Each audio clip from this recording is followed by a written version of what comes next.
நீங்கல்லாம் வெறும் ஓடிடி ஹீரோக்கள் தான் அப்படின்னு முத்திரை குத்தப்பட்ட நடிகர்கள் யாரெல்லாம் தெரியுமா? லிஸ்ட்ல நம்ம ஃபர்ஸ்ட் பார்க்க போறது ஜெய். பகவதி படத்துல நடிச்சதுக்கு அப்புறமா நம்ம தளபதியோட தம்பி அப்படின்னு ஒட்டுமொத்த தமிழ்நாடு ஜெய்ய பாராட்டிக்கிட்டே இருந்தாங்க. இதனால தன்னோட முதல் படமே இவருக்கு ஒரு மிகப்பெரிய வெற்றி படமா அமைஞ்சிச்சு. அதுக்கப்புறமா சென்னை 6,28,000, சுப்பிரமணியபுரம், சரோஜா அப்படின்னு வரிசையா பட்டையை கிளப்பிட்டு இருந்தாரு ஜெய். அந்த டைம்ல தான் ஜெய்யும் அஞ்சலியும் பயங்கரமா லவ் பண்ணிட்டு இருந்தாங்க. அதுவும் நல்லா தான் போய்கிட்டு இருந்துச்சு. பட் ஒரு கட்டத்துல இவங்க ரெண்டு பேருக்கும் பிரேக்கப் ஆகுது. அதுக்கப்புறமா தான் ஜெய் மொத்தமா சொதப்பிட்டாருன்னு சொல்லலாம். ஜெய் அவரோட பிரேக்கப்புக்கு அப்புறமா பயங்கரமா குடிக்க ஆரம்பிச்சிருக்காரு. முக்கியமா ஷூட்டிங் ஸ்பாட்டுக்கு சரியா போறதே கிடையாது.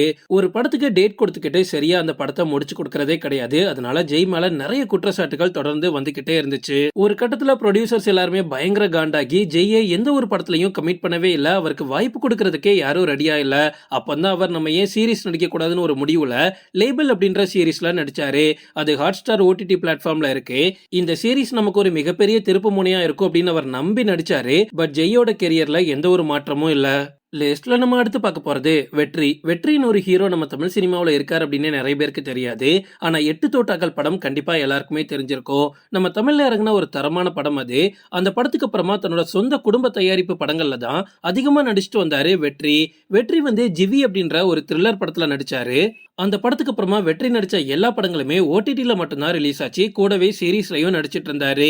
ஜோதி அப்படின்ற படம் ஆகா ஓடிடி பிளாட்ஃபார்ம்ல அவைலபிளா இருக்கு. அதுக்கப்புறமா GV2 அப்படின்ற படத்தை இவரே சொந்தமா ப்ரொடியூஸ் பண்ணாரு. அதுக்கப்புறமா 2023ல மெமரிஸ் பம்பர் அப்படின்னு 2 படத்துல நடிச்சாரு. எதுவுமே வெற்றிக்கு பெருசா கை கொடுக்கல.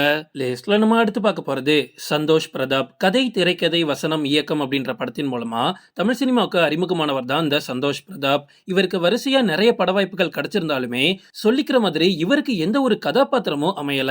இதனால இன்னும் ஃபேமஸ் ஆகணும் அப்படின்ற ஆசையில விஜய் டிவியோட குக்கு வித் கோமாளிக்கு போனாரு. அதுக்கப்புறமாவும் இவருக்கு சொல்லிக்கிற மாதிரி பெருசா எதுவும் அமையல.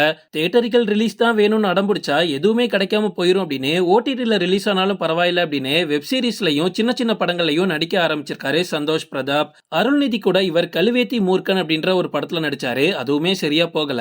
அதுக்கப்புறமா வரலட்சுமி சரத்குமார் கூட சேர்ந்து மாருதி நகர் போலீஸ் ஸ்டேஷன் அப்படின்ற படம் நடிச்சாரு. இந்த படம் ஓடிடில ரிலீஸ் ஆகி ஒரு நல்ல வரவேற்பு கிடைச்சிச்சு. இருந்தாலுமே தமிழ் சினிமாவில் இன்னும் முன்னேறதுக்கு ரொம்ப பாடுபட்டு இருக்காரு இந்த மனுஷன். லிஸ்ட்ல நம்ம அடுத்து பார்க்க போறது வித்தார்த். சினிமாவில் சின்ன சின்ன வேடங்களை ஆரம்பத்தில் நடிச்சிட்டு இருந்த வித்தார்த்துக்கு மைனா அப்படின்ற ஒரு தரமான படத்துல ஹீரோவா நடிக்கக்கூடிய வாய்ப்பு கிடைக்குது. அதுக்கப்புறமா ஒரு சில பட வாய்ப்புகள் இவருக்கு கிடைச்சாலுமே வெள்ளித்திரையில இவரால் பெரிய பெரிய இடத்தை அடைய முடியல. இதனால எதுக்கு டைமை வேஸ்ட் பண்ணணும் அப்படின்னு வெப் சீரிஸ்ல நடிக்க ஆரம்பிச்சாரு. கிட்டத்தட்ட 13 வருஷமா இவர் நம்ம தமிழ் சினிமாவில் இருக்காரு. இருந்தாலுமே இவருக்கு சரியான அங்கீகாரம் கிடைக்கலன்னு தான் நான் சொல்லுவேன். வித்தார்த் விக்ரம் பிரபு கூட சேர்ந்து இருகப்பற்று அப்படின்ற ஒரு சூப்பரான படத்துல நடிச்சாரு. அதுக்கப்புறமாவும் சரியான வாய்ப்புகள் இல்லாம ஓடிடில ரிலீஸ் ஆகக்கூடிய வெப் சீரிஸ்ல தொடர்ந்து நடிச்சிட்டு இருக்காரு. லிஸ்ட்ல நம்ம அடுத்து பார்க்க போறது அஜ்மல். அஞ்சாதே, கோ, வெற்றி செல்வன் மாதிரியான படங்கள்ல நடிச்சு அசத்துனவர் தான் இந்த அஜ்மல். செம ஹேண்ட்ஸம் லுக்ல இருக்கக்கூடிய அஜ்மலுக்கு தொடர்ந்து சின்ன சின்ன பட்ஜெட் படங்கள் ஆரம்பத்துல கிடைச்சிக்கிட்டே இருந்து இவர் ஒரு சூப்பரான ஹீரோ மெட்டீரியல் தாங்க. இருந்தாலுமே இவருக்கு அங்கீகாரம் பெருசா கிடைச்சது கிடையாது. அதுக்கப்புறமா வில்லனா நடிக்கலாம் அப்படின்னு தான் நடிச்சிட்டு இருந்தாரு.